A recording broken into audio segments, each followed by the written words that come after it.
Okay. So another test for today. Medyo late lang ako nakapag-upload. Gawa ng busy tayo maghapon. So, ito ay Repsol Moto Matic Sintetico MB. Fully synthetic 10W30. So ito po, kaninang umaga. May dumating akong customer. Hindi ko siya pala customer. Hindi ako sure.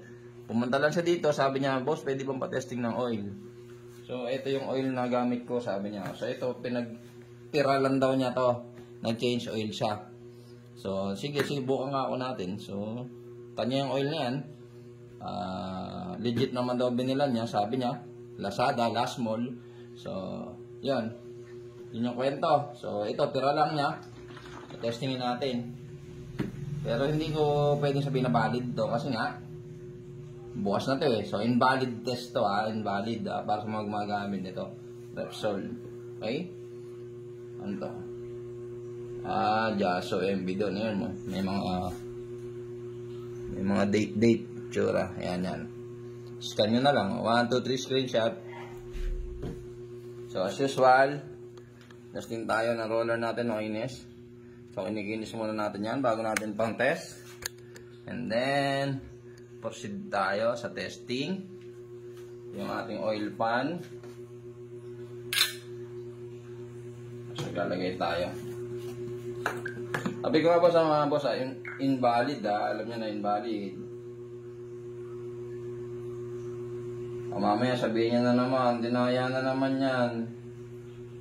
So, no reason para mandaya tayo. Kasi, wala naman tayong mapapala dyan. So, ayan, Repsol. Sige po natin ang ating stud. It's clear. So, as usual, break in. 1, 2, 3, 4, 5. So, testing natin. Ang ating unang plate. 600 grams pa din. Pangalawa. Pangatlo. Pangapat. Panglima. Pang-anim. Yan. 6. Isa. Dalawa. 3. 4. 5. 6. So, 6 na plates para kay Repsol. Okay? 6. Natin. Damage niya. Ayan. So, ayan po. Ulit natin Repsol Moto Matic Sintetico. 6 plates para kay Repsol. O, yung nagpa-testing, ito na po yung result. No?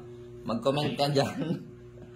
Mag-comment ka, magsabi ka ng totoo, di ba? Na sa'yo talaga galing to. Na, ano lang to. Sigurado inaantay niya yung video eh. So, mag-comment ka, boss.